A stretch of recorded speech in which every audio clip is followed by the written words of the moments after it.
अस्सलामु अलैकुम। क्लास है 6, पीरियड है इस्लामियात। तो चलिए अपने पीरियड का आगाज़ करते हैं। बिस्मिल्लाहिर्रहमानिर्रहीम। तो इसका यानी आज जो नाज़रे में है 5वां कलमा इस्तग़फ़ार, जो कि कल मैंने आपको बड़ी वजाहत के साथ और तर्जमे के साथ इसको बयान किया था ताकि आपको याद करने में आसानी हो, बल्कि रिवाइज़ हो रहा है तो आप इसको अच्छे तरीके से रिवाइज़ कर सकें। तो चलिए इसको तिलावत करते हैं। अस्तग़फ़िरुल्लाह रब्बी मिन कुल्ली ज़म्बिन अज़नबतहु अमदन औ ख़ताअन सिर्रन औ अलानियतन व अतूबु अलैहि मिनज़्ज़म्बिल्लज़ी आलमु व मिनज़्ज़म्बिल्लज़ी ला आलमु इन्नका अन्ता अल्लमुल ग़यूबि व सत्तारुल अयूबि व गफ़्फ़ारुज़्ज़ुनूबि वला हौला वला कुव्वता इल्ला बिल्लाहिल अलिय्यिल अज़ीम। तो ये था आपका नाज़रा, ठीक है जी। आज मैं आपको डिटेल नहीं बता रही क्योंकि कल मैंने आपको ये वजाहत के साथ बता दी थी। तो चलिए हम अपने आगे नेक्स्ट टॉपिक की तरफ मूव करते हैं। तो आज का जो हमारा टॉपिक है वो है मुल्क व मिल्लत के लिए इसार का जज्बा।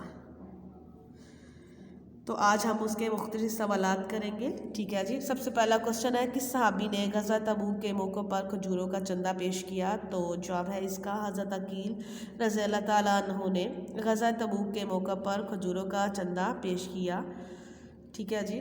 उसके बाद था क्वेश्चन नंबर 2, हज़रत अबू बकर सदीक़ ने गज़वा तबूक के मौका पर किस कदर चंदा दिया? तो जवाब है इसका हज़रत अबू बकर सदीक़ ने अपने घर का सारा सामान हुज़ूर सल्लल्लाहु अलैहि वसल्लम की खिदमत में पेश कर दिया।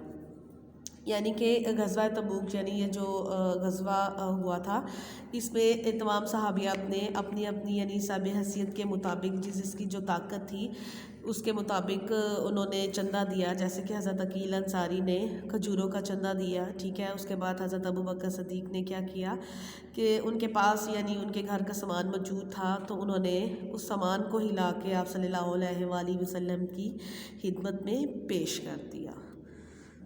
आगे है नेक्स्ट क्वेश्चन नंबर 3, 1965 की पाक भारत जंग में अहले वतन ने किस तरह इसार का मुजाहरा किया? तो जवाब है इसका कि जंग में मुतासिर लोगों की दिल खोलकर मदद की, ज़ख्मियों के इलाज व मुआवजा के लिए नक़द रकम और अद्वियात मुहैया की, ज़रूरतमंदों के लिए अपने खून का नजराना पेश किया। यानी कि इसमें ये बताया गया है, यानी इसार का क्या मतलब है कि अपनी ज़रूरत पर किसी दूसरों की ज़रूरत को तरजीह देना, ठीक है। यानी कि इस जंग में हुआ यूँ के मुतासिर लोग थे जो ज़ख्मी हो गए थे, उनकी माली इमदाद की गई, उनकी हर तरह से ज़ख्मियों के इलाज के लिए नक़द रकम दी गई, अद्वियात मुहैया की गई, ताकि जो यानी इसकी इस्तात नहीं रखते थे उनकी हर तरह से उनकी मदद की गई और बाज़ लोगों ने अपने उनका नजराना पेश किया, ठीक है। ये थे तीनों क्वेश्चन।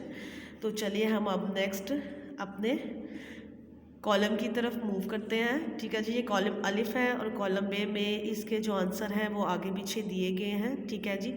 तो इसका जो राइट आंसर है वो कॉलम जी में है, ठीक है। सबसे पहले है इसार करना भी जहाद है। नंबर 2 पे है इसार के मायनी तरजीह देना है। नंबर 3 पे है इसार पसंदीदा है अल्लाह को। नंबर 4 पे है जी इसार सहावत से बढ़कर है, ठीक है जी। ये था कॉलम, ठीक है। तो चलिए अब हम नेक्स्ट मूव करते हैं। तो आज की जो डायरी थी उसमें है नाज़रा। नाज़रे में मैंने आपको 5वां कलमा दिया है, लेकिन आपने इसका तर्जमा नहीं याद करना, ठीक है, क्योंकि तर्जमा सिर्फ मैंने आपको समझाने के लिए दिया है, ठीक है, ताकि आपको ये अच्छे तरीके से समझ में आ जाए, ठीक है। तो ये आपकी रिवीजन चल रही है, ठीक है। उसके बाद जो आज का टॉपिक था मुल्क व मिल्लत के लिए इसार का जज्बा, तो इसके शॉर्ट क्वेश्चन और कॉलम मैंने दिए हैं जिसको आपने बड़े अच्छे तरीके से रिवाइज़ करने हैं। तो चलिए इसके साथ ही हम अपने लेक्चर का अख्ताम करते हैं। जज़ाकल्लाहु खैरा। अस्सलामु अलैकुम।